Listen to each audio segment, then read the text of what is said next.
We're now live.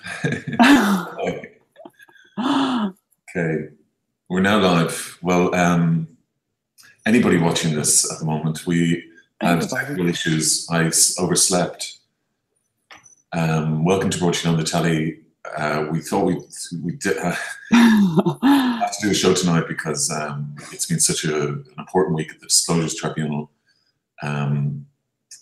Apologies to all our contributors and all viewers and readers and commenters, and particularly you trolls.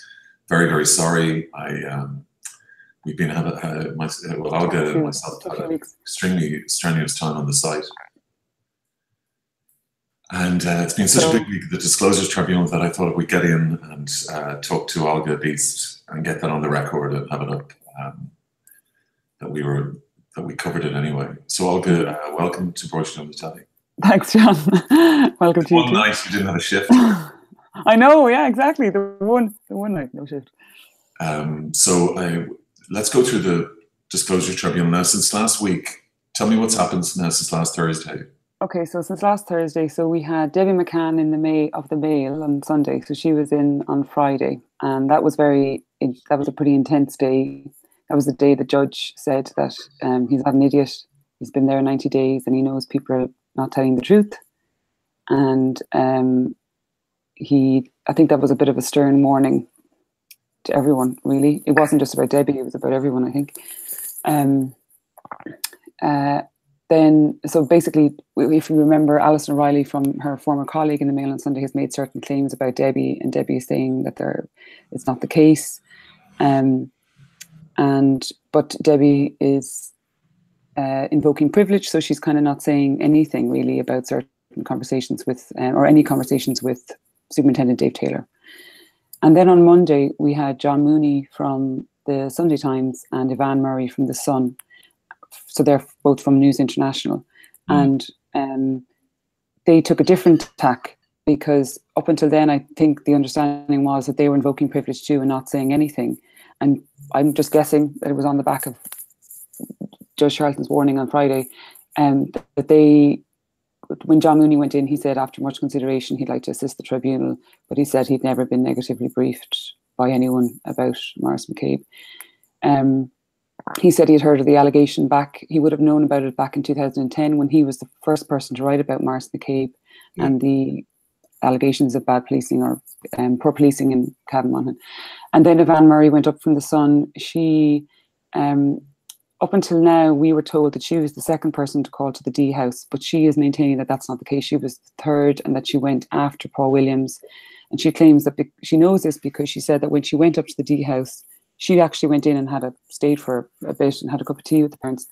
And she said that they were concerned about the video that Paul Williams had done with Misty. So she's saying I must have been after Paul Williams.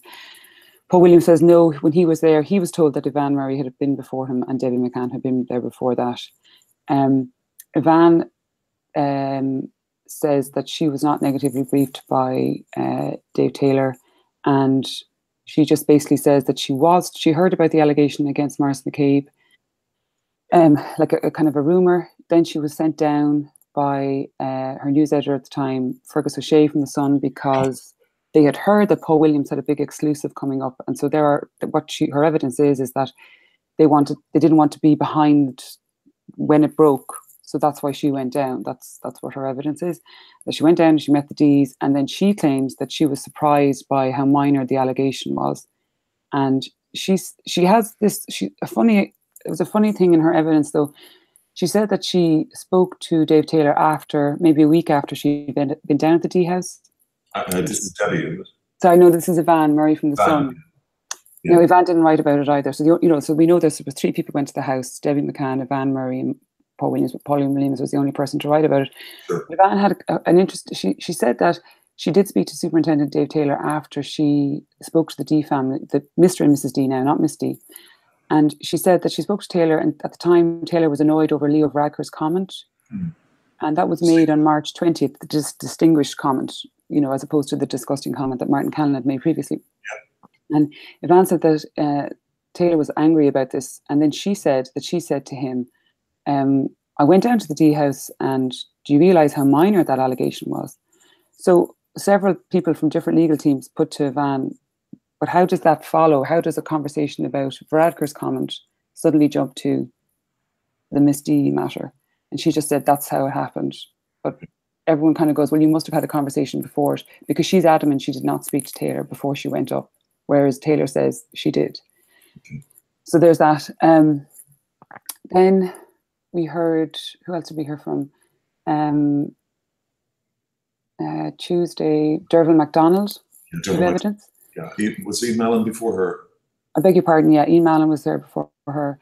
Ian Mallon, so he was the group news editor, if I remember correctly, or operations editor in INM. And just to explain, Anne Harris, the former editor of the Sunday Independent, has claimed that he had said this, that there was something around McCabe and children. And anyway, but also Ian Mallon was involved in, he would have known when Paul Williams was going up to the house, the Miss D house, and he was involved in, he was somewhat involved apparently when Paul Williams came back, and they had his video, and they looked at his video, and they spoke about it, and there was meetings, but he doesn't recall them. This is the stress test. This is the stress testing. Yeah, sorry, I should explain. So Paul Williams went and interviewed Miss D and apparently videoed it, or some of it. And the tribunal hasn't, at least we haven't seen the video, but there's definitely been a transcript with the judge, because they've mentioned that they read it. But so email doesn't remember that, but sorry. So when Paul Williams came back with this video, there were meetings, and today Stephen Ray said, not to jump around, but just to explain, Stephen Ray said today that there were 6 meetings about Paul Williams' articles. But in one of those meetings, Derville MacDonald, who was the legal editor of INM at the time, she was tasked with, she was given the video, she was given the article, the first draft of Paul Williams' article, and she was told to do her stress testing and to fact check it. And she didn't go into the details of exactly what she did, but it was put to her by the counsel for the guards that she had gone to Michael McDougall. And whatever happened, she says that she made her notes, her decision, and she advised against the article. So the tribunal wants to know, they have asked for the first draft of Paul Williams' article, because she said her evidence has been that the article that she would have seen and the article that was published was materially different. Okay. So, but when Paul Williams was asked if he could provide that first draft, he said he didn't know if he could, but I presume he'll have to, respond to the request anyway. Yeah. So, that was Derville MacDonald. And with Derville MacDonald, there was also mention of a poison pen letter. And we've heard this kind of intermittently. It's been put up the screen, but it's definitely hasn't been read out. Apparently it's just so bad. But it's a poison pen letter. And we know that it was sent to both RTE and INM around February 2014. So that's a month after the PAC penalty point stuff. And basically, it was just like they ran through the evidence, but basically Derville was asked if she'd ever seen this before, and she said she'd never seen it before. And she'd never seen it until the tribunal. And it was put to her by the counsel for the guards if she had, it was put to her that this letter had been sent to Maurice McCabe's side of the house, was the word he used. And she said, no, the first time I've seen it is here in the tribunal. And then when Paul Williams gave evidence, yeah, the tribunal heard that in a statement to Sean Gearan, which would have been a scoping exercise before the O'Higgins investigation in 2015, that Maurice had made a statement, and he said that Derville MacDonald had given, in March 2014, had given this poison pen letter to McDougall. And so Paul Williams kind of said that in evidence, and but he said, but she's been categorical that the first time she saw it is here in the tribunal. Sorry, she gave it to McDougall not as McDougall's, not as Maurice's brief, but as just to talk. I mean, I presume it was just to tell him, but I mean, we don't know when she's denying this, you see. So, so in so much as she's saying the first time she saw it was at the tribunal, and when she was asked about what Maurice had said in his statement to Sean Gearan, she pointed out that what Morris had written was, it was his understanding that this had happened, and she said that's not the case. So there could just be a mistake, could be miscommunication, I don't know. But I presume we will hear about it. The thing is, though, is that when Derval was up, she wasn't cross-examined on that by Maurice McCabe's counsel. Yeah. So I'm not sure. Perhaps it'll be something that'll be addressed in submissions. I don't know. Well, because McDougall is the man who, I mean, he can't ask questions about himself. No. So no. Yeah. It's unusual, isn't it? Like, it is. It was a funny one. They did kind of go. It was very confusing. But anyway, that was Derval MacDonald. But anyway, I suppose the main thing is that she did stress test it. She did whatever she did. Like I said, she didn't go into the details, and she advised against publication. So the judge was kind of asking that it was his understanding, based on Paul Williams' evidence last summer, that the original idea for this article that Paul Williams was going to write was going to be along the lines of, or he was kind of asking, was it going to be along the lines of, woman alleges she was abused by a guard. And then it kind of morphed into an article that said woman is complaining again about the investigation into an allegation she made against a guard. But it's still not kind of clear. But I guess that's why they want the first draft of the article, to see, what happened. Okay. So there was that. Like, so we heard that. Derval is completely contradicting Paul Williams' evidence then. How do you mean now? Sorry, John, you just lost me there. Derval or Paul Williams is contradicting what Derval has said, and vice versa. Well, Paul Williams and Derval have both said that they never spoke to each other about this stress testing. He didn't know anything about what she did. Paul Williams is saying that he read this in the papers for the tribunal just last month, that this is what Morris said in his statement to Geiran. He didn't know about it. That's what he's saying until recently. Right. So, am I making sense? Did I miss something there? Sorry, John. No, but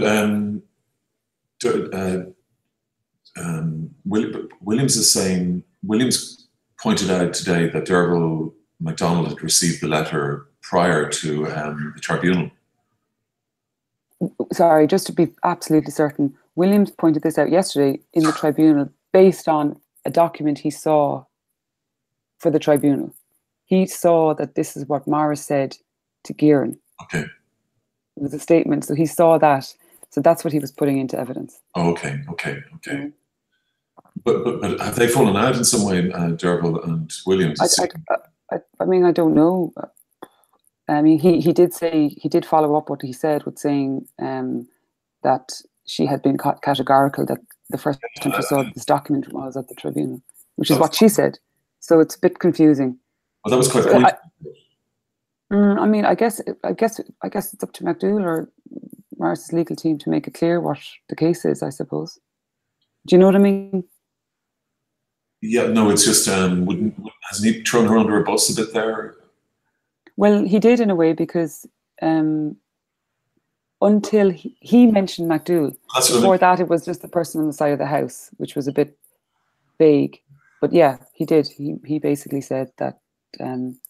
So is he trying to suggest that Derval was, as she says, stress testing this article, and unbeknownst to anybody in INM, she sent it then to McDougall?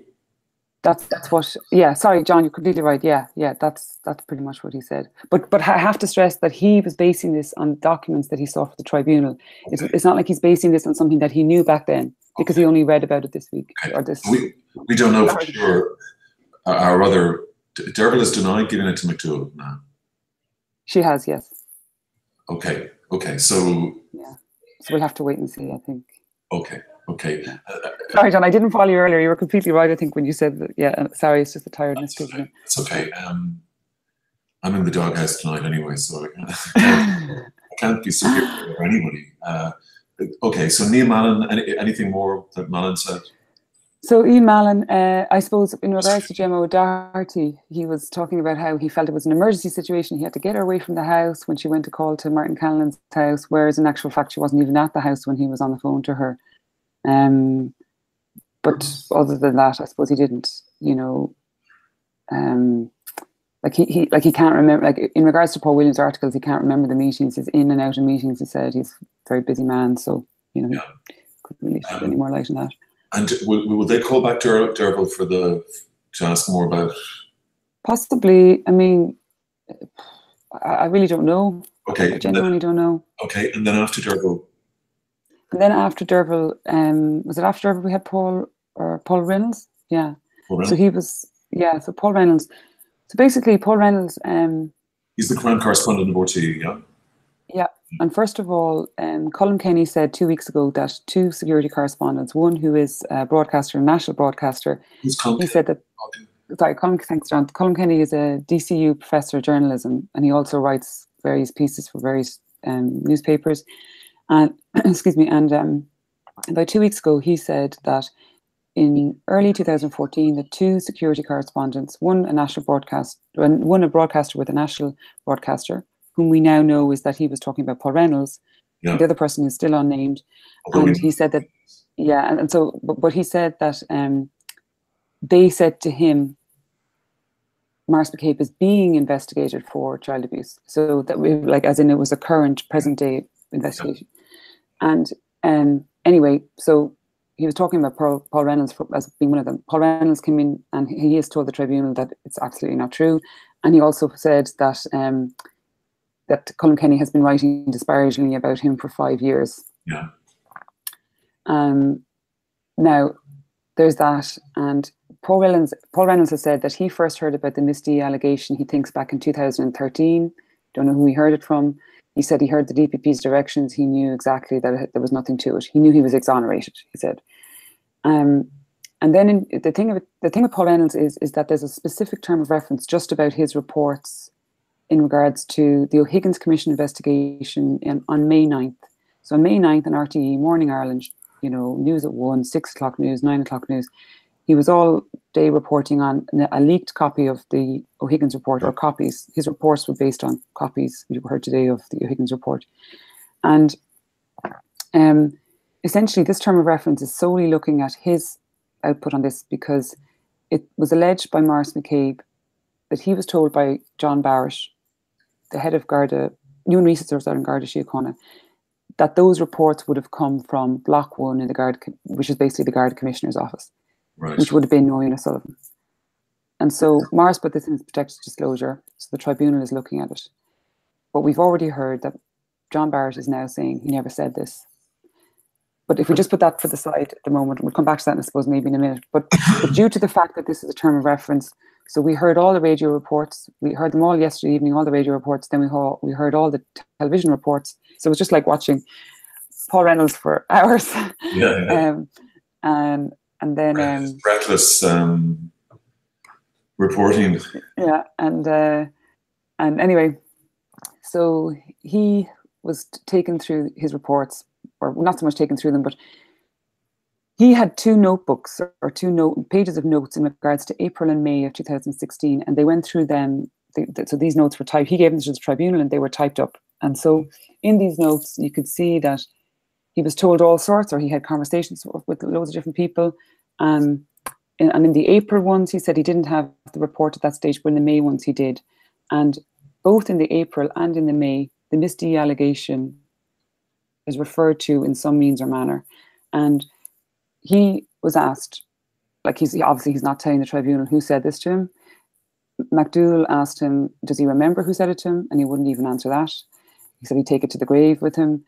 MacDougall said to him, was it the same person who would have said it to him? And he would have said he would have spoken to various people. So MacDougall said that he's going to, it's arguable then that he can ask the chairman to take it that numerous people said this to him. But anyway, that's by the by. Yeah. But in his reports that day, he repeated the word lie, and he said that Maurice McCabe lied to the commission. He lied to a Superintendent Clancy, Michael Clancy, and this is in regards to an incident in a pub. I think it was an assault. And apparently he said to Michael Clancy, his Superintendent Clancy, that the matter had gone to GSOC when it hadn't, and he was aware that it hadn't. But apparently it was a case of he did it to get attention for this case. And I should probably get the proper quote from the actual O'Higgins. But it was in the O'Higgins report, it didn't say he lied. It said he said an untruth. And he was asked why he said he lied, why he used the word lie. And he basically sorry, now I'm just trying to find this thing. Okay, so this is what O'Higgins found. Sorry. In a report of the 3rd of March 2008, Sergeant McCabe informed Superintendent Clancy of the complaints which had been made to him by, this is the people, which had been made to him by Mr. and Mrs. Orr. He reported that a complaint had been made to GSOC, although he was aware that this was not the case. He told the Commission that the reason for this untruth was that he felt Mr. and Mrs. Orr had been badly treated and that he knew that the reference to GSOC would ensure that the matter would receive attention. And this is the line. Or this is what was said: while his concern was genuine and commendable, it is unacceptable to furnish false information in a report. And that was his finding.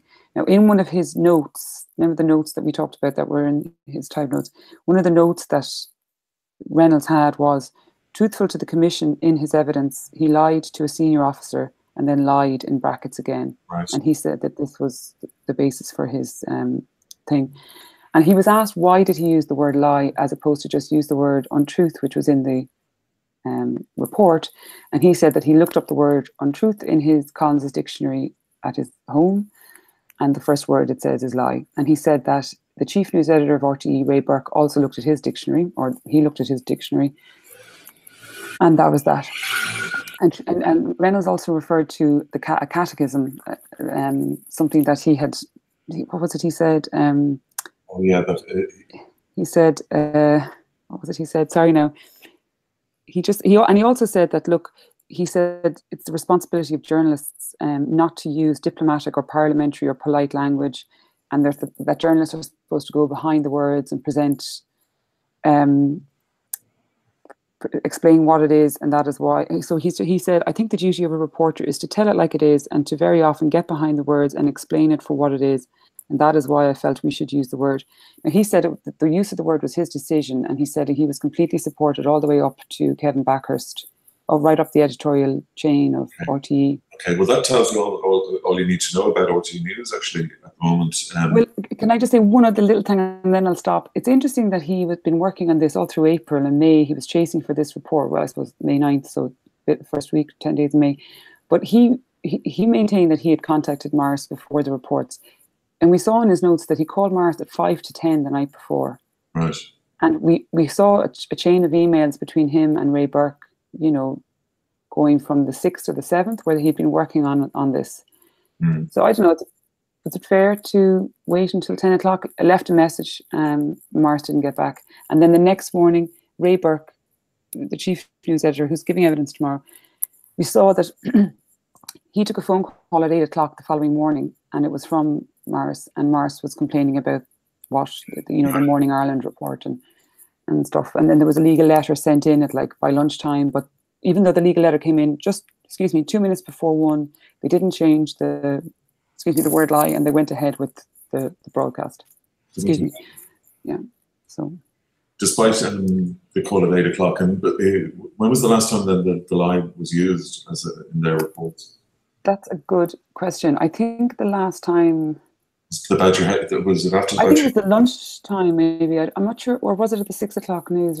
That's a good question. I don't know. But you know what's really funny is that the Philip Boucher-Hayes report was on at drive time, and that's the late show thing. He said there's something here for everyone. And funny enough, Reynolds kind of repeated that in the 9 o'clock news. So I wonder if he was somewhat influenced by. And also Mick Clifford, we heard a radio interview that he gave Keelan Shanley that day, and I think it was Today Was Showing a Work around that time. And in it, Clifford warned against spin, and he kept saying, you know, this is a leak. I think we should wait for the full report. Yeah.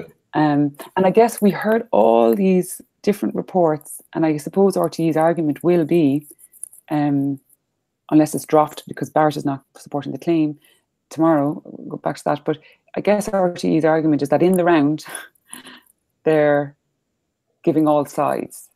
That's probably what they're going to argue, or their argument. They're going to say throughout the day, Morris would have got some kind of balance because, okay, Paul's was anti, but then you have Boucher-Hayes, which was pro, and then Katie Hannon comes in and mops it up. Usually, that's not really how it all works. But it's also not how the readership and listenership figures.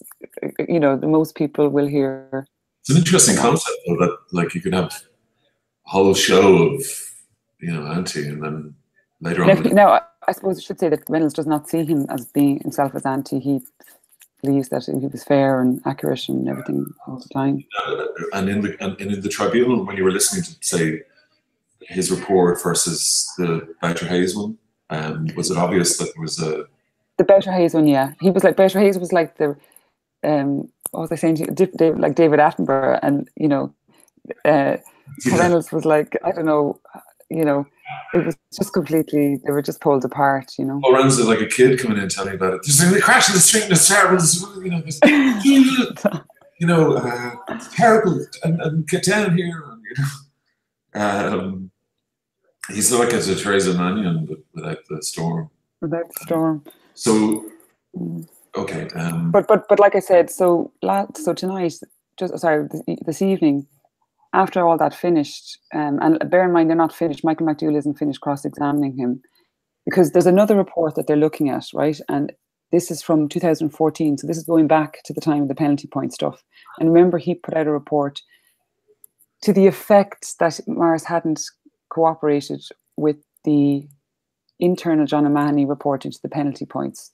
He never used the word refused to report, but that was the kind of effect of his reports.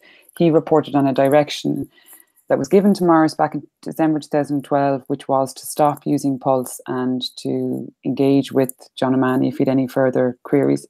Now, there's been so much debate about this, and I don't want to bore anyone, but there's been a lot of debate about this, and it was only today that it was circulated. Everyone was told amongst the legal teams exactly how that article evolved over the day, because it started out as one thing, and then he was adding to it, and he was adding to it as he got on the record. You know, because he got a comment, or he got a document, or whatever way you want to put it, on the record from the Garda Commissioner, from Garda HQ, which was, yeah, Morris didn't cooperate. So, you know, there's just a lot of debate about that. So anyway, he'll be asked more about that tomorrow.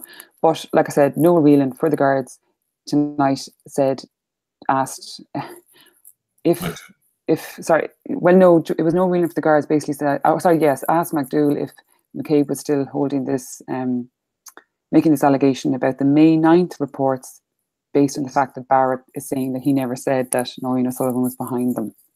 Okay. Well, so, yeah. He's sticking by that. I mean, yeah, I presume so. Yeah, I suppose, like McDougall said, it could be that Morris will have to say that the allegation can only be sustained based on what Barrett says, you know, because it was based on what Barrett told him. Is the reason he put it in his protected disclosure. Yeah. Okay. Let's just sort of recap then on the media stuff. We've had the Irish Times. Conor Lally, yeah. We've had the Irish Independent now fully. No, so tomorrow, Claire Grady, who was the editor of the Irish Independent. And it's interesting as well. And speaking of Claire Grady, today was when Stephen Ray was giving evidence. He was asked about the Paul Williams articles, and he said that he did think to himself, "There's Vanessa." Hey, Vanessa. Hey, Vanessa. Hey. Can you see me there? We can, yeah. Vanessa's down in British Bay. Yeah. Oh wow. Just on the beach there. Are you like just park up on the beach, outside the beach, and yeah? Can you hear the waves? And again, Vanessa, I'm very, very sorry about tonight. To be perfectly honest, we've been really overworked on the site, and I closed my eyes at about 8 o'clock just for an hour's sleep. And I woke up I'm really sorry. Oh, we lost her. Oh, there's Vanessa anyway. Okay. Anyway, sorry to everybody on out there, and etc. So go on there. Go on. So what was I saying? Oh yeah. So it was interesting today when Ray was giving evidence. He said that when Paul Williams, you know, he was put to him, "Were you not scared that you were kind of being used by the Guards?" And he said it did cross his mind, why now? Why us? Why has this been coming to us? But he said that they fact checked, and he said that Misty went to Paul Williams. It wasn't like a guard went to Paul Williams. But I mean, we did hear that it came via a guard. You know, it was a guard who put one guard in contact with Maurice McCabe because her father's a guard. But anyway, look, he said that it came from Misty. But he said that we heard that the tribunal has had a statement from Claire Grady where she was suspicious that it was coming from the Guards. So I don't know what she's going to say tomorrow. Okay. But she was the editor, so Yeah. And Fionn then will have to respond to. So Fionn will have to respond to Anne Harris's allegation that he called Marcy McCabe a paedophile. Yeah, in the office. It's alleged that after one of their meetings, conferences, conference, he came back in. He said he's a paedophile. McCabe is a paedophile. And he completely denies it, but yeah, that's the allegation. Completely denies that. I mean, it really is quite extraordinary. You've got two, national newspaper editors. I mean, the problem is, like, Fionn is effectively calling her Anne Harris a liar, and I mean But this is the thing. But in every situation, you've got Debbie McCann, Alison O'Reilly, you've got Colm Kenny, Paul Reynolds, you've got Anne Harris, Fionn Sheehan, you've got Stephen Ray. Tell me about Stephen Ray today. Now, Stephen Ray just was like, he wasn't asked a lot of questions about. Sorry? I'll just say who Stephen Ray is. Oh yeah. Maybe you do that. He would have been the group editor. He's the outgoing group editor of INM, but he was involved. He was involved in the Paul Williams articles in so much that he would have been involved in the video, watching the video, and and he said that there were 6 meetings, but he just kind of swatted off the idea that INM is some kind of patsy to the guards, and he talked about how he himself had been blacklisted by the Garda Press office, and for what reason? Abdul didn't ask many questions, if I remember correctly. Hope I'm not saying something that's incorrect. I think that was the case. So maybe they're waiting to ask Claire Grady, but I don't know. But Mark Harty for Gemma O'Doherty put a lot of questions to him about Gemma and about Martin Callanan and everything that happened that evening when she went to the house. And he kept repeating, Ray kept saying Gemma was at the house at 10 o'clock, and Harty kept saying that's not the case. Yeah. What was the I think it was around 9 o'clock or something. Okay. Possibly not earlier. Yeah. I meant to look that up actually before coming on. Sorry, but by all accounts, it wasn't 10 o'clock. But what Ray said is that he got this memo from, he was told by Michael Deneef, and then he was also informed by Tom Brady. And at one stage, he even said that Gemma could have just asked Tom Brady to confirm Martin Callanan's address. Anyway, he said that how she acted was not proper, was not professional, which is interesting because in his apology to her, the apology from INM to Gemma said that she acted professionally at all times. Yeah. Yeah. He was asked about the Father Niall Malloy file. He was asked about that file, that Garda file, and he wouldn't answer the question. And then the judge stepped in actually and said, there was an inquest and there were files and they would have been copied and there might have been many copies. And I think he even said, I could be wrong, I don't want to misquote him, but I think he said something like, there could be a copy in my study, But I don't know. Okay. Yeah, but maybe people should check that. But he said something to that effect anyway. Sorry, briefly. Hello, Vanessa. Hello. Hi, Vanessa. Hi, guys. Sorry, the laptop or the slate fell over there a second ago. It's like you're in a Turkish bazaar. Yeah, it does. Arabian palace. Can you see it? Can you see it properly? I don't know. It's very nice. So very sorry. We had Vanessa's really, really lovely hair expert. Marco was on. I know. Was to be on tonight, and we'll have him on next week. And Brian Finnegan is coming on next week. He's editor of Great Community News. We're going to talk about the Pride and everything, which is actually on next week. So it's probably better. I think it starts today, though, doesn't it? Yeah, no, we can figure it out for next week. It starts today, does it? I don't know. So it's a fortnight. Yeah, I must say, if anybody's out there watching this or watching this in the future in like a couple of days, if you're housebound and you have nothing else to do all summer, and if you want to help us out with the site, it'd be great. We could use a couple of hands. Extra hands. We could use a couple of pair of hands, yeah, and then maybe I won't sleep in before the show. Why do you say that? What, that I slept in? what can I just say? I know, but I woke up and I saw the Twitter. It said technical difficulty. I was like, oh my god, this is terrible, terrible karma now. Why can't we just say technical difficulties rather than you sleeping in? Yeah, have to be honest. Have to be honest. Yeah, you know, we're trying to do the opposite of the disclosures tribunal. You know, I'm sick of it now. This was the worst week in a bit now for me. I tried to stay patient with the dog all the way through, but I've just completely now switched off. I don't blame you. And maybe the tweets, people turned it off. No, it's not the tweets. No, it's just the complete dysfunction of the profession. You know, and to be fair, Judge Charlton. Will you lower your camera a little bit because we can only see. I can only see. Oh, I'm trying. It's perched on a stack of books. Hang on. Now, how's that? Can you see me now? That's much better. Much better. It just the judge himself seems to have completely lost patience with people this week and last week. He's fairly patient. To be fair, he's fairly solid and patient. I think he did want to kind of end by this week, but I think since we've passed the mark, he's just happy enough to kind of just get through it. But no, I think he's very patient. He comes across very patient. I think. Was he not throwing his hands in the air and? That was in regards to Juno McEnroe from the Examiner. Sorry, John, I forgot about them. The three lads from the Examiner gave evidence during the week. So Juno McEnroe had initially given a statement. Sorry, Cormac O'Keefe and Danny McConnell from the Irish Examiner. Thanks, John. Yeah, and Juno McEnroe, he's a political correspondent, and he. The thing is that originally, when he first responded to the tribunal, he gave a statement saying that he did not have any information relevant to the terms of reference of the tribunal. And then it turned out that he sent another letter, or it was made known to the tribunal that he, in fact, was not confirming or denying anything, and he was invoking privilege.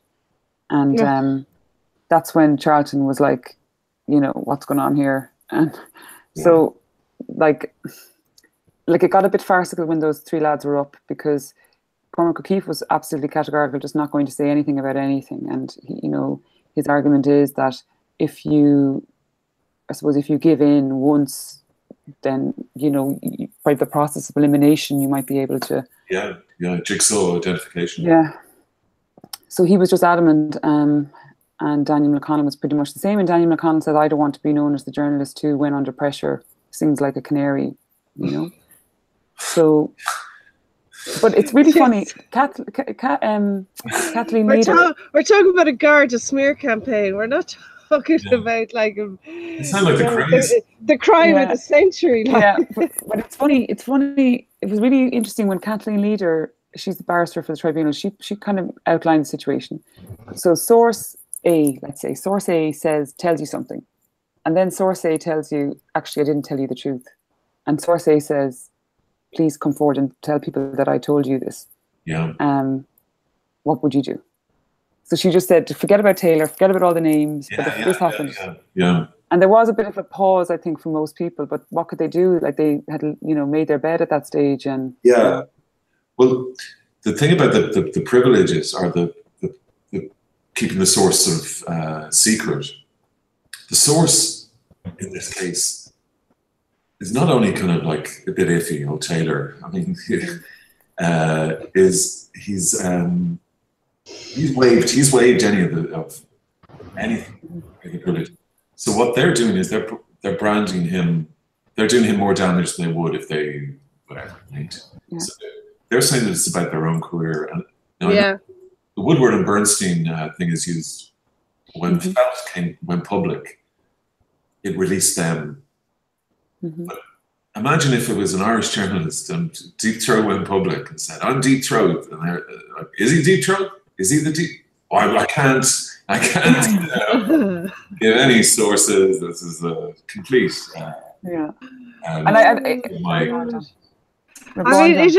It is absolutely comical. It is comical. It's comical, Vanessa, because of the self. On top of that, it's like not only is the position kind of not very credible, the journalists are going in with such self-regard. I know. Okay. Do you swear they were handling stories like so like Washington, you know, some massive Washington intrigue? I don't know, like Seymour Hersh or something. These guys are, but and then in the witness box there, it's We're talking about penalty points and like yeah, car park, a meeting in Bewley's car park, and oh, you have to hear them. It's almost like they're just talking in Latin about their profession as being, you know. But that this is the thing, and I might have said it to you, John, already. I'm getting a very strange, unsettled feeling that I think the tribunal is actually, when the report comes out, is going to be more critical of journalists than it is of the Gardaí, which is what it was set up to do, you know, to look into. Well, this module is particularly is a media module. But what do you think of that, Olga? Well, I think it's interesting. I mean, the way journalism works in Ireland is just the way. Like, I thought it was interesting. One of the journalists from the Examiner mentioned how, you know, they need to maintain their sources with diplomats, guards.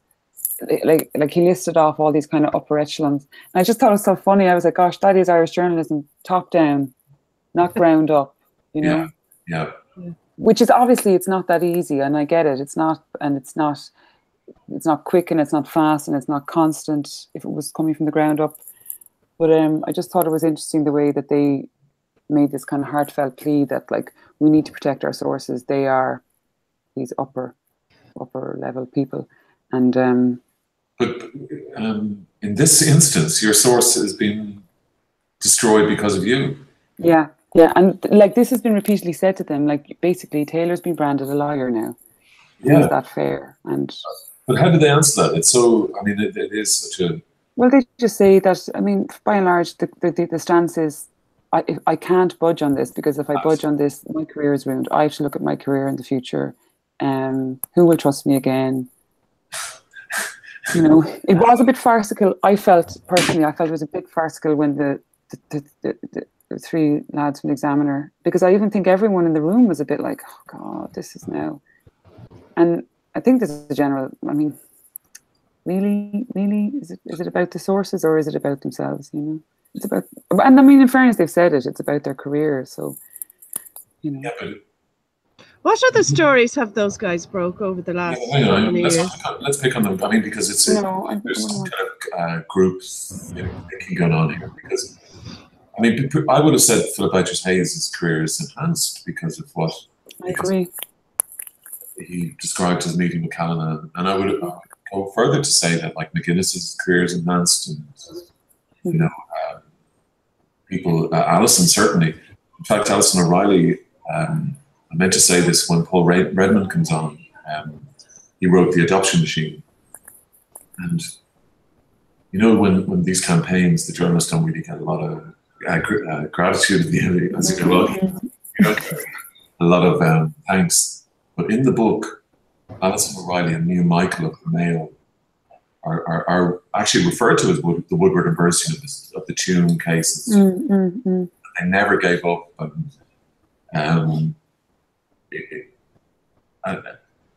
mean, you finish it, you kind of have a real, very, very good impression of Alison O'Reilly, but also what a great journalist they've lost there, you know. Absolutely, yeah, absolutely. Casualty, you know.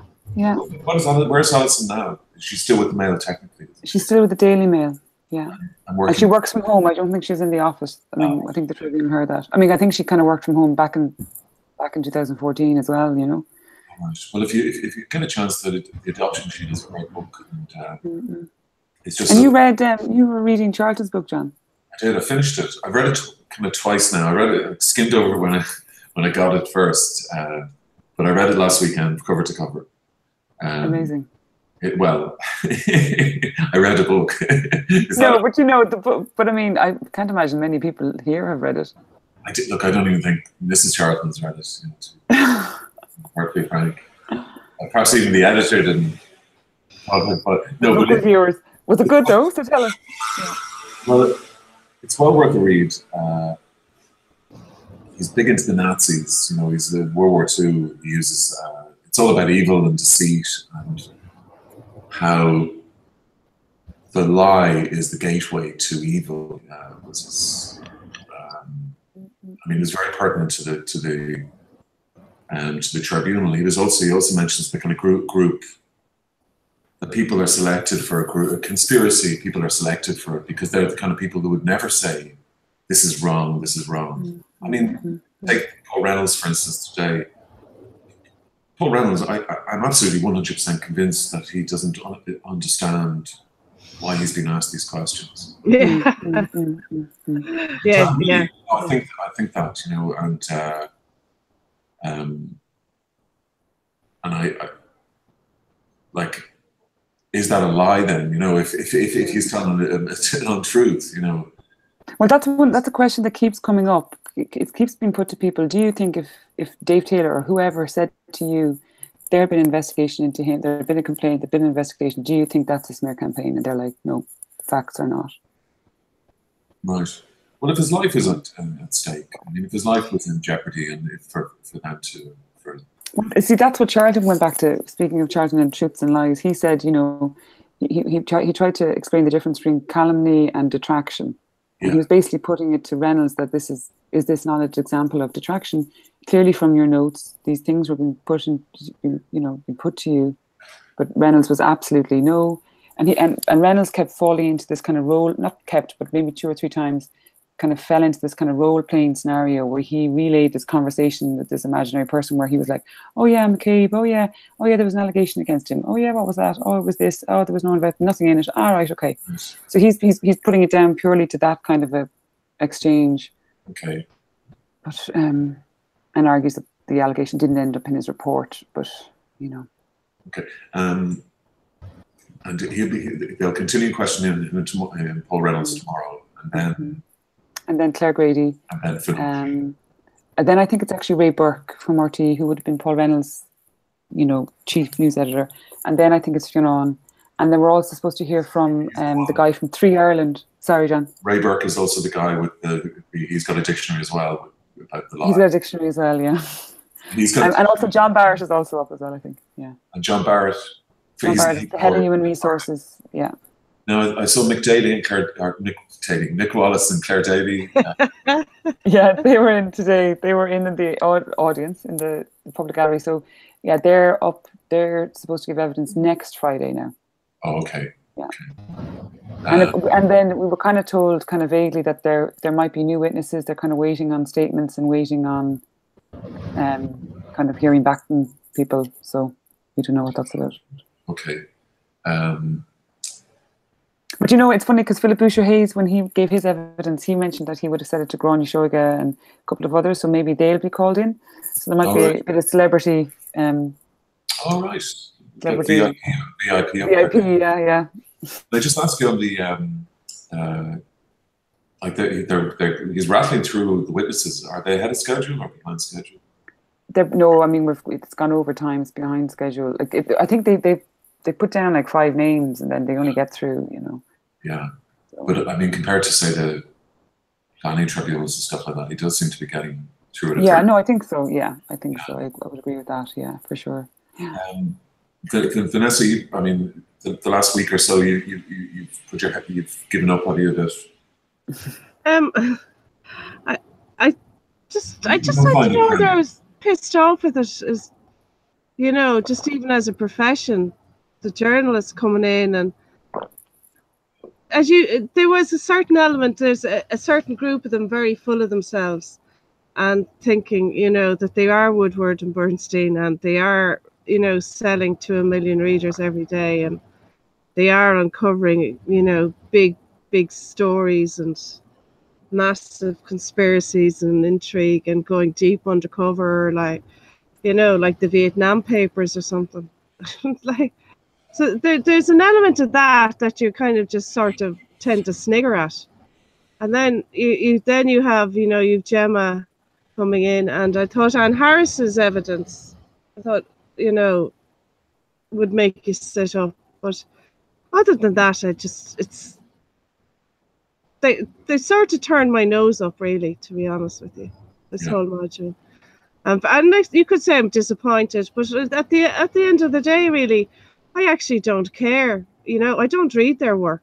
You know, I don't rely on it. But you'd have watched Paul Reynolds, and you'd probably seen Paul Williams on television or listened to him on the radio and stuff like that. Yeah, so. you see, I wouldn't have watched them, but I would have seen them on TV, and you know, Okay. but then you see, I would say Paul Reynolds was a reporter, not a journalist. The story is collected for him, and he puts it to camera. You know, I wouldn't have said he was a journalist. I don't think he goes out and looks for stories himself. I think they're given to him. Yeah, well, So I would call that a reporter. Okay, well, he's doing a little bit more than reporting. I mean, the problem was that he was commenting on the report he'd seen. He was extrapolating stuff that just wasn't in it. You know? Yeah, yeah. You know, and words have meaning, which were repeatedly told. Yeah, but in terms of sort of any punishment for, I mean, if Charlton, like, so what if he says he doesn't believe these journalists? There's no sanction. No, I mean, that's the other thing. I suppose it's an area of work. It's a livelihood that is pretty unregulated in its own way, isn't it? It's not like me. I have to be a member of an organisation to call myself a chartered accountant, you know, and I have license and numbers and all this sort of thing. I mean, journalists don't really. I could call myself a journalist. Yeah. I mean, the thing about journalism, I think, is that it's fairly simple, fairly easy to do. I mean, you don't really even need to be able to write technically. I mean, there's formula on every paper. There's 3 types of ways of writing, and once you master a kind of formula on for each paper, you could be there 20 years just not being able to write technically. You know, not having no skill. The qualifications, I forget who said it. I think that you need 3 things. You need plausible manner, that could mean anything. Some literary ability, and rat-like cunning. So that sounds like a politician, a local councillor. Sounds like you, Vanessa. Have I rat-like cunning? Well, it does suggest any Irish person could do it pretty easily. But I think there's the mystery that some of the journalists put up about their profession. Oh, the source, you know. I know, undercover, protecting sources. I hear all the protecting is Taylor. And Taylor has already come out and Taylor has actually admitted he's all over the shop on the story, hasn't he? Yeah, I mean, Bodger thinks he's a false flag. You know, he's putting there just to everything. You know? Do you know what? I actually would believe that. I would believe that. I don't think anyone got to that level is that stupid in the Gardaí. Unless there was a plan behind it. Another thing about the tribunal, perhaps you can. Some come in really smiling across the cobblestones. The cobblers. Some of them do, yeah. Yeah. Do you know? Interestingly, Paul Williams today had his face down for a man who loves the camera. Yeah, Sebastian Hamilton was beaming. I think that's a Terry Prone advice. Is it just keep on smiling as you go in? Well, I wonder because it's what Noreen did. It's what Francis Fitzgerald did. It's what. Well, Noreen, it's actually what Dave Taylor did too. Her mouth from one end of the courtyard to the. She's just like. Stop. No, but I mean, it's a fairly solemn occasion. You know, it's a smearing of a very brave guard, and let's be honest with you, smearing is a polite way to describe it. Yeah, accusing someone of paedophilia, and I hate the expression "kiddie fiddler," by the way, and I know it's used a lot, but you know, amongst everything, that's a lot more than smearing. You know, calling someone a bollocks or saying your man said he never buys his own round, or you know, he didn't pass his leaving cert, or you know, that's smearing. That's smearing. Accusing someone of abusing their children. Yeah, that's beyond smear. for me now. Yeah. That's Well, outright it was just it was treachery. interesting. Yeah, it was interesting today. Like this whole Miss D allegation, it just seems to it just popped up at every moment in Maurice McCabe's life. Like through all these professional channels, like it was there before O'Higgins, it was there before the PAC committee. It was there before the PAC committee meeting with Noreen O'Sullivan. You know, it was in the minutes. It was mentioned in the minutes that they were talking about it. It was there at the O'Higgins Commission investigation, and it was there in Paul Reynolds' notes. You know, it's just you know, it's just absolute. Yeah. Anyway. And in Paul Williams' articles. And Paul Williams did bring Miss D to meet Micheál Martin. Mm-hmm. Yeah. You know, I mean, that's one of the extraordinary things of this whole Paul Williams and Miss D relationship. Yeah. I'm shocked that he actually brought someone whose story has been not actioned, let's just say, and to meet the leader of Fianna Fáil, the leader of the opposition. I mean, how did his people even let him take the meeting? Yeah, well, just in terms of the lack of humility on display, Olga. Sorry, John. Yeah, you were talking about that. Sorry, we went off on a tangent. Yeah. Is there any sort of sense of humility that, like, oh, you know, we're in an impossible situation here? If I name this, was there any sort of compassion held towards Maurice or his predicament? Because we did hear, like, from Evan Murray about the stress they were under. And they were under complete duress during this period. But as people on Twitter pointed out, like, Christ, and Vanessa's just said the pressure Maurice was under. Like, but that's the thing. Like, I do find it a bit funny that we do hear. Like, I do think in a way the tribunal isn't really about any of the journalists. In a way, because it's a bigger thing. It's a bigger, longer, decade-long effort against him. So they were given a line. They weren't given a story. They were given information and told, sell it. And, you know, and they did. They didn't question it.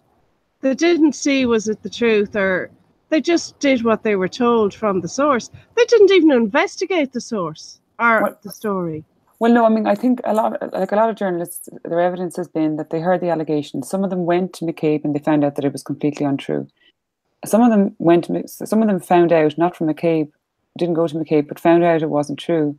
And then yet years later end up in some way or other writing about it, or maybe trying to contact Miss D about it. But remember, there's only one person who's written about it, and that's Paul Williams. Nobody else has actually written about it. Yeah. But I suppose the problem is that people aren't answering questions in regards to, okay, so you say you heard this. Who told you? Was it Taylor? Yeah. And, you know, some people have been categorical about, you know, Sullivan and Martin Callan not telling them, but they're saying they're putting privilege in regards to Taylor. So, like, Charlton's in a kind of a really difficult position because tribunals are supposed to find facts, and how, you know, finding facts in such, you know, under those circumstances, it's just, you know, I don't know. Yeah, I think we were speculating would any of them crack in terms of recanting or revising their testimony. Michael O'Toole has submitted something. We heard when he gave his evidence that he had submitted something, but we haven't heard anything about it since. Okay. But yeah, like, you're right. I mean, I think. And more journalists have come forward now, isn't that right? Well, this is what I'm not sure if it's that they've come forward, that it might just be that the Tribune has contacted them. It might be that maybe whatever Michael O'Toole said is, you know, it's like a domino effect, you know.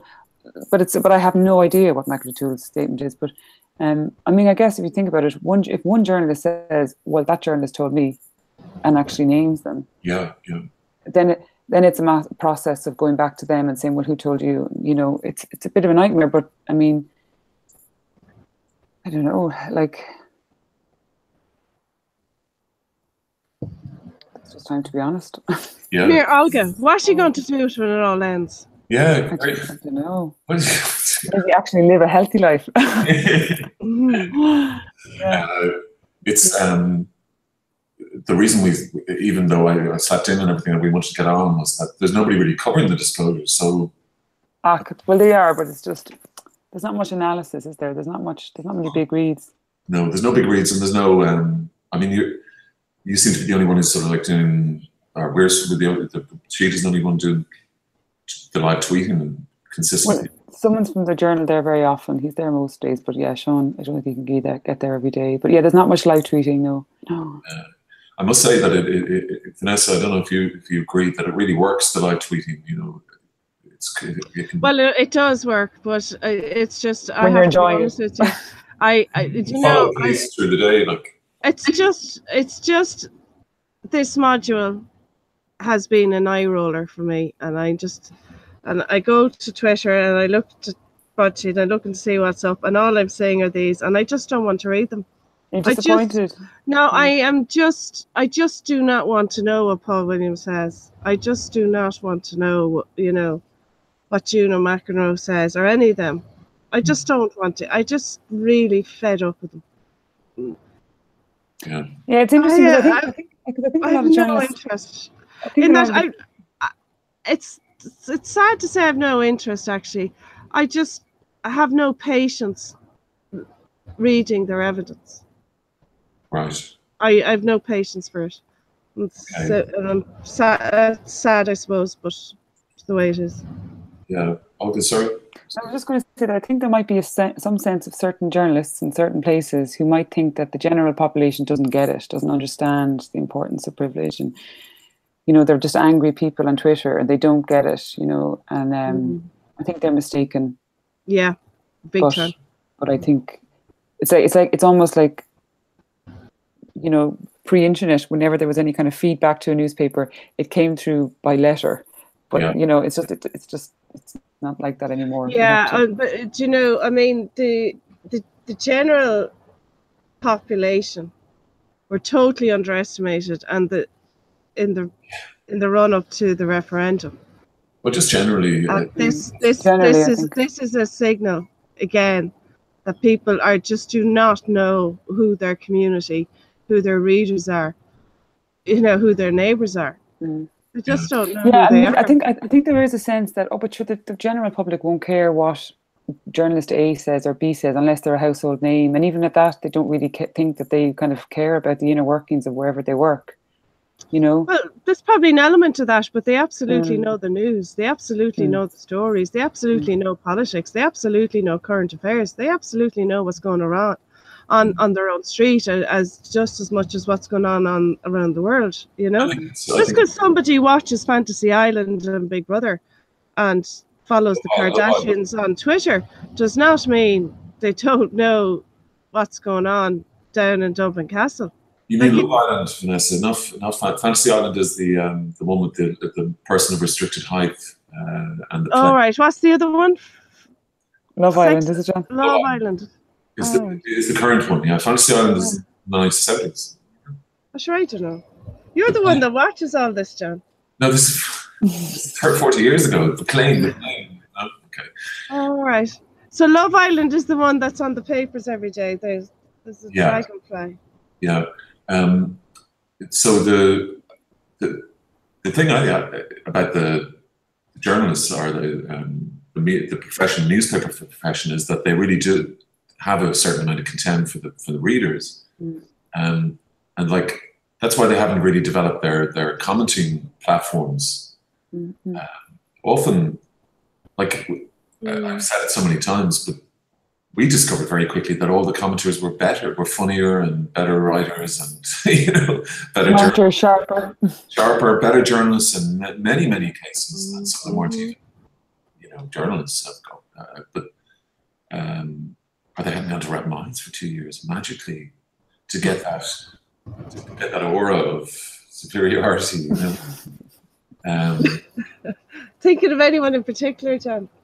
No, but just generally, those guys, like, there's such a self-regard. It's like they're working on the Higgs boson, the certain They've discovered the cure for cancer. pretty much. So I'll get then tomorrow. Oh yeah, no. What I just wanted to say was that so they can.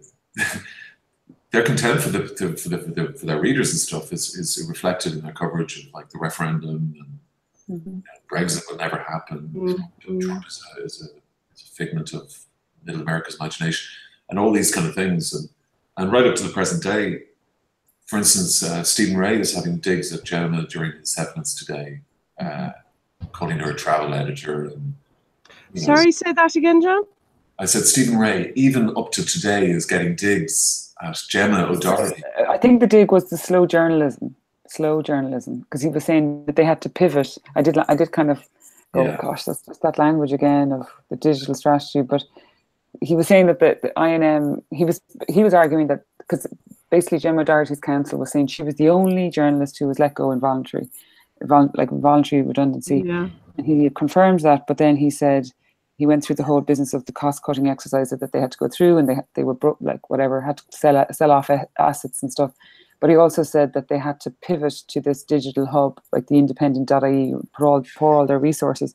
So his argument was that, like, he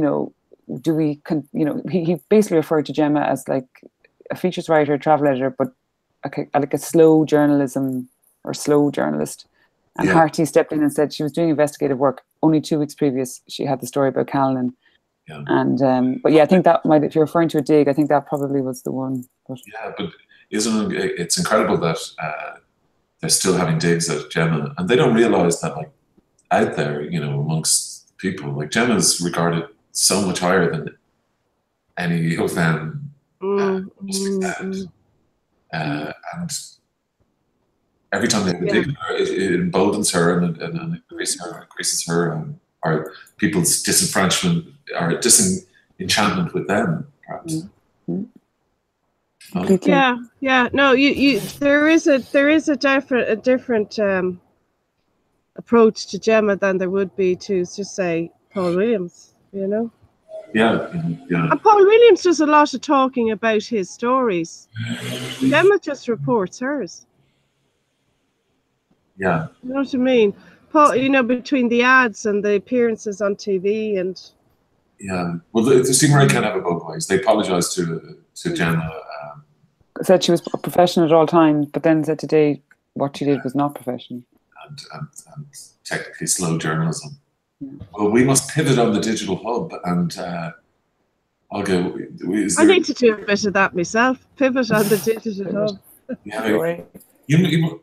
You were saying you've no device. You were tonight. No, this is a slate, and when it was on standby waiting to go live earlier on, it went into rebooting. Do you know when it does all these freaking updates? It's like 5%, 10%. Don't turn off your thing. So I had to wait for that to finish before I could plug back in.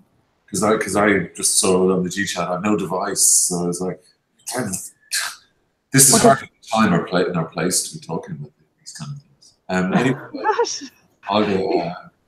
Oh God, we're throwing a snot now again. Don't get into the snot. I'll go. I'm just going to go to the bathroom. Perhaps we'll go through the papers. Oh yes. Okay. Yeah. I don't think we have the times. Did you put the times in? I didn't know. That's okay. Times has come in. Yeah, I'll add it there. Go with you 1 second. Okay. Sorry now.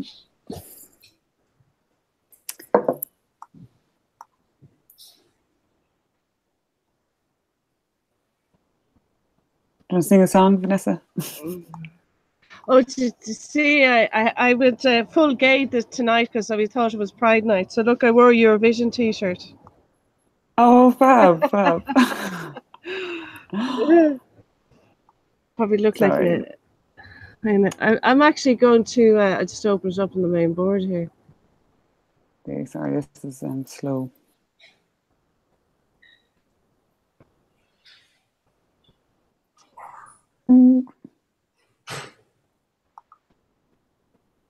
John's going to come back now and be manly manscape.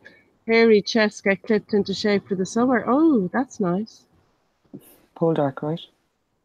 Is that him? Oh, right. Yeah, he's from Clondalkin.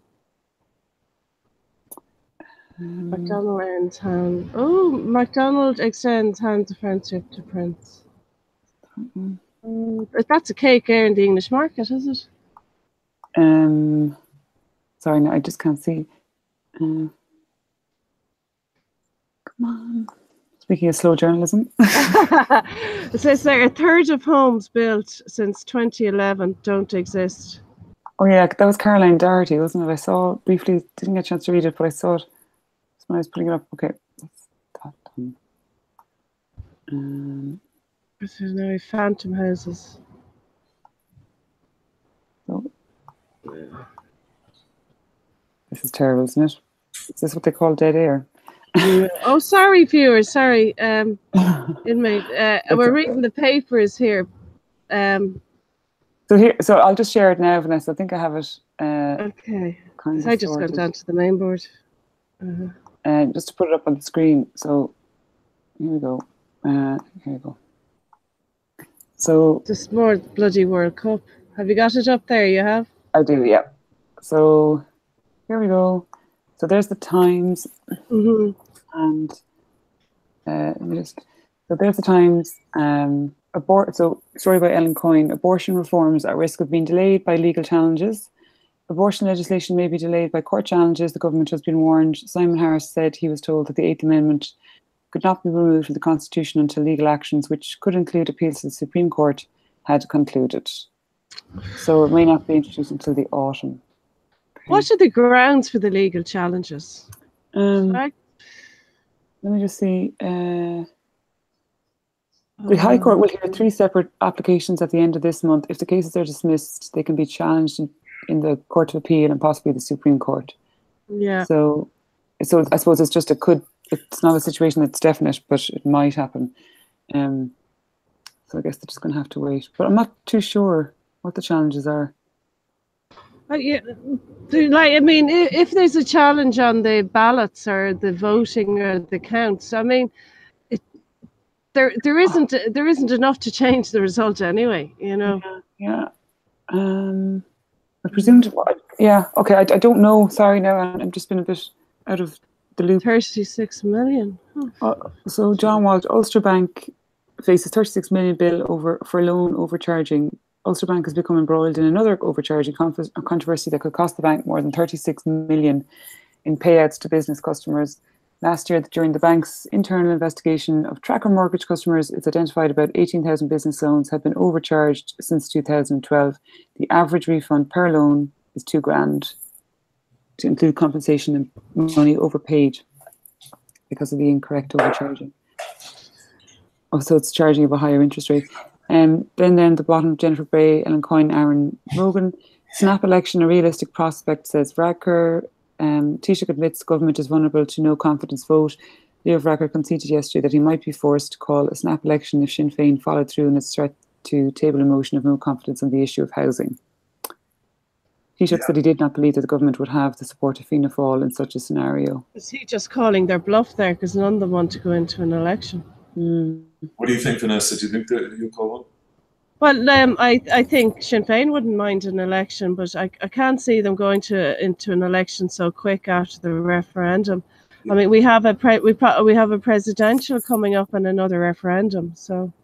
But it will be over housing, won't it? The election. Housing will be a huge issue. Yeah. There's a quote from Owen Murphy in this saying, in that story in the Times. Owen Murphy, the housing minister, who's under pressure from both opposition parties over his performance, said yesterday that they were adopting Trump-like tactics against him. They say we're not building, that's not true. They say we're not tackling vacancy, that's not true. It's a kind of Trump approach to doing business that I abhor. And then you have down in the Examiner and the far right, Caroline O'Doherty, a third of homes built since 2011 don't exist. So she says, first we had ghost estates, now it's phantom houses.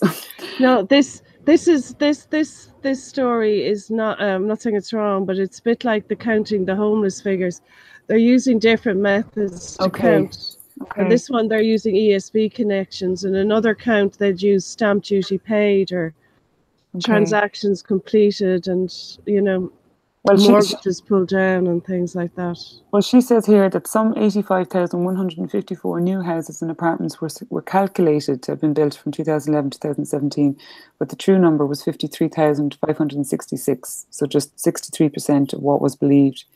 So this is a disparity, she's saying, that was discovered by the Central Statistics Office after being asked by Owen Murphy to come up with a more accurate method of counting new bills. So this is from CSO. Mm-hmm.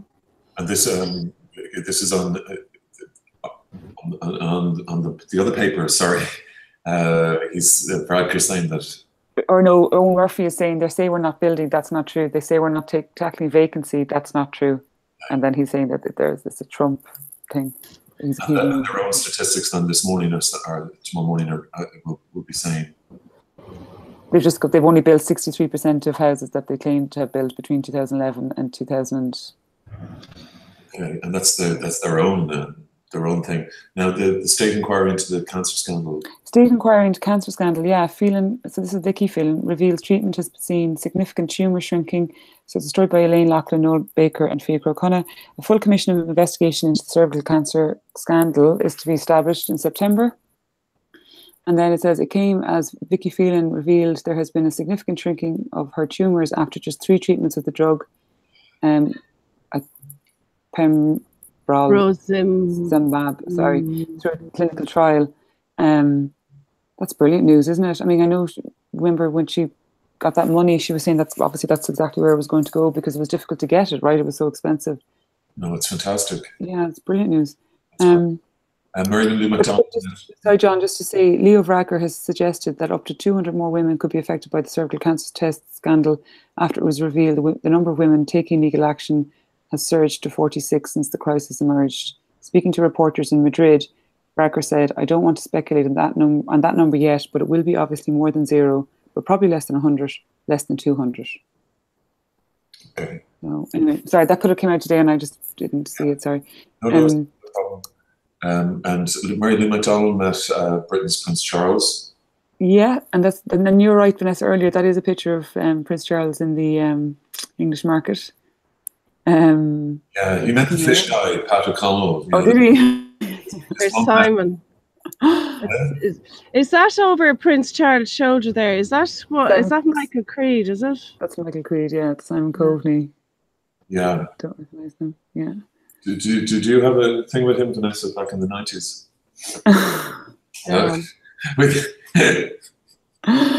I have a theory now about why you're so curious. So I know, I'm joking.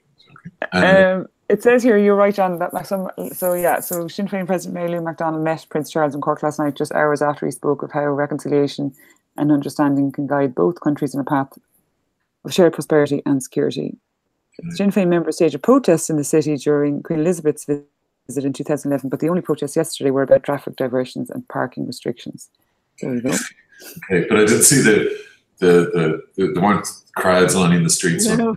Oh, really? Yeah, the flags and everything. Yeah, there was crowds thronging in the street. If the Grand Parade was empty, and then there's a crowd starting to pile in. There was 2 or 3 ladies.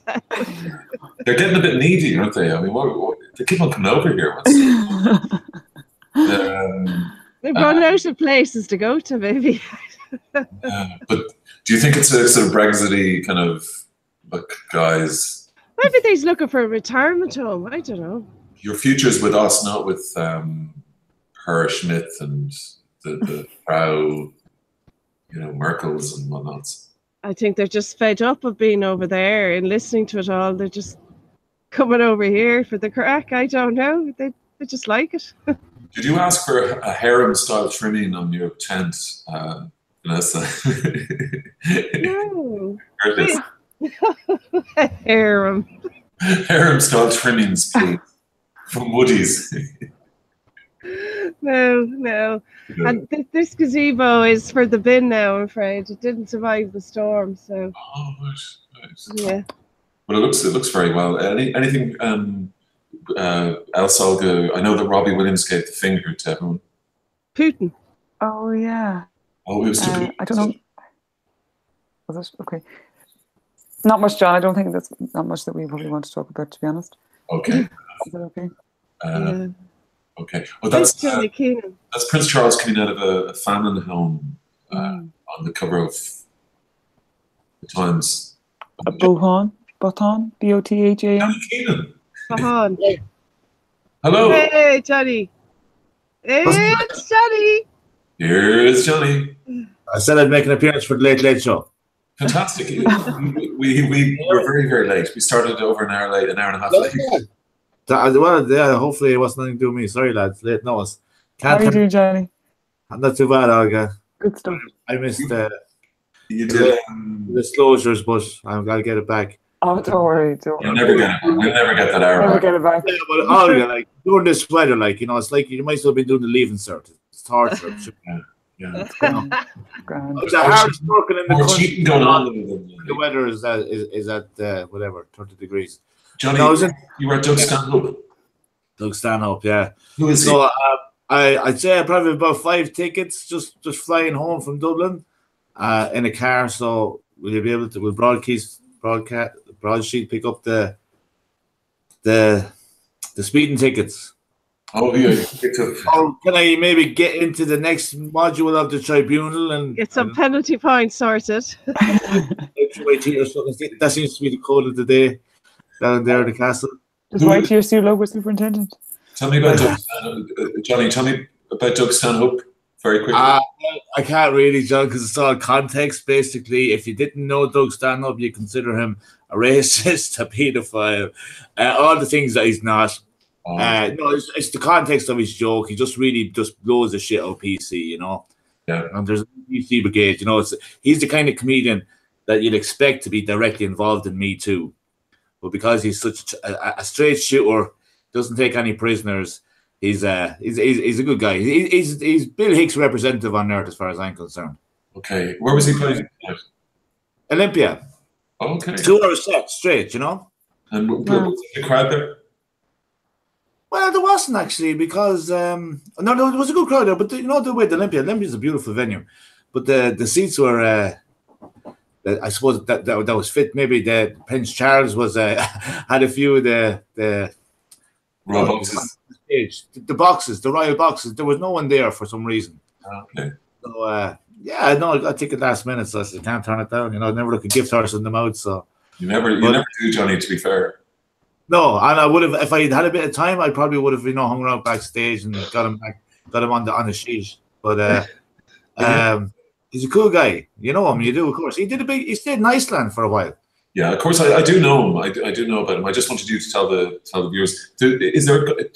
There's a guy we've been offered an interview with, Tim Vine or Tom Vine. Tim Vine. Yeah. Would you like to have a chat with him? Yeah. Is he one-liner? I think. Oh, he's an English comedian. Yeah, he's good. But I'm just trying to figure out. Oh, Is there another guy, or is there another guy? But he's coming on a tour. So somebody emailed me this morning and said, "Do you do comedy interviews? Tim Vine is touring." I'd never heard of him.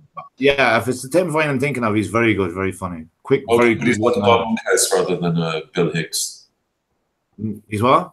He's like more of a Bob Monkhouse than a Bill Hicks. Oh, God, he's a guest on the show. We're always nice to our guests. Okay. But We'll have him on anyway. We'll have him on. Did you get into summer solstice a week early? Where are you? We'll have him on. So Johnny, I meant to ask you about the cliff walk for freedom. Freeweed, fair play to him. Catching the ball there on the hop. Kenny's away on a much needed holiday. Looks great. I think he's in somewhere in the south of Holland. Looks really nice anyway.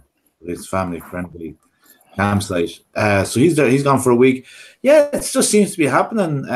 Momentum is taking place, but I don't know, John. I'm just going to. Will you tell us though about the cliff walk? This is just. Yeah, I will. By Fweed now have organised a cliff walk. Yes. Yeah. So there's no date on it, but I'm there sure is 7th of July. When? 7th of July. Saturday. 7th of July. Yeah. Is that Saturday? Yeah. Is it a Saturday? Okay. Look. As Matt Cooper says, Saturday. Saturday. Listen. That's brilliant. There'll be, I'd say half the country will be at that. Well, I And it's from won't be Bray there. to Greystones, is it? Is that Yeah. what it is? From No, Stephen, it's from Greystones to Bray. Oh, sorry, wrong way. from Stephen Donnelly's constituency office to Simon Harris's, or vice versa. Yeah. Yeah, from Donnelly's to, yeah. And there was, Unfortunately, I won't be there. So, any other Saturday. Yeah. I'm sorry. We could rearrange it for you, Vanessa. But I think Kenny's condition may deteriorate in that time. But you just give us the dates that suit you. I'm joking. I'll do it this Saturday. No problem. that's not too long away, actually. You know, it's only a few weeks, so. Yeah. And it's a lovely walk. Yeah, it is. Looks great. It was good, very good. It was put on the poster. Nice walk in the curve. Well, okay, so how long is it? The walk? It's about 10K. You can actually see parts of the cliff from here. Where are you, Vanessa? I'm in British. It's just past Wicklow town. Constantinople. You say praise things on Pink Market. Can you hear the wave there? Actually, can you see them? Yeah. Oh yeah. no. Yeah. Can you not hear? No. Okay, so I obviously going to have to tune in to get the whole show to know exactly what's going on in Britain. Yeah, it's been a very I just said, you know, it'd be rude of me not to call in. Okay, so tomorrow starts at 10 a.m. And continuing to question Paul Reynolds. That could go on for the whole morning. Yeah, I mean, I think I think McDougall said about another. It depends on what he looks at, these documents about the February 14 reports about the Manny investigation. So they might want to wait and see what happens there, because that was something that was given to him by Garda headquarters. So, and because Taylor said that was one of the parts of the negative briefing was that it wasn't just about misdeed. The other section of it was that he was to put out this idea that he didn't cooperate with the Omani investigation. So. Okay. Vanessa, thank you so much for joining us Friday, and again, my apologies for it being so late. There's a moth that's just entered. Yeah, I had a dragonfly flying around. Just on entertainment news. Oh, in man bun news. Oh yeah, no, you go with the man bun, and you get your man bun sorted there, John. And Broadsheet on the telly has its first screening invitation tomorrow. Yeah, we're going to Ocean's 8 in the morning. Yeah. Very nice. So I'm looking forward to the goodie bag and the red carpet. Yeah, and it's 5 other kind of shabby looking journalists.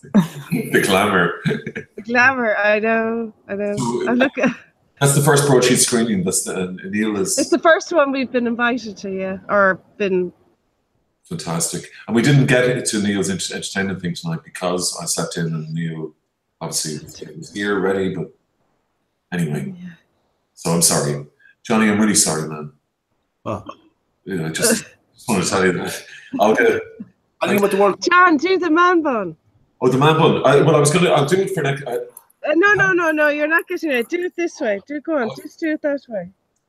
Yeah, well, I have it fully done for tomorrow, but that's fully done for next week for the Pride episode, which we postponed. Okay, so how is that? Gareth Bear. Huh? Gareth Bear. John, yeah, it's great. You have lovely long hair. Fair play to you. Yeah, exactly, Johnny. Might as well spit me there. Okay. Johnny. I'll perfect it for next week. Oh God! Look, he's doing a shaggy dog now. Okay. Night, everybody. Yeah. On that note, thank you so much for joining us. We'll hope to see you tomorrow, and we will be on next Thursday, 11 p.m. sharp. I promise you. 11. No, 10. 10 p.m. sharp. Yeah. Okay. Yeah, I was going back. Oh no. Neil will be in charge of the start time next week. So thank you for your patience tonight. Thanks, Olga. Thanks, Vanessa Ford. And Jenny Keane. Thank you. My scrunchie.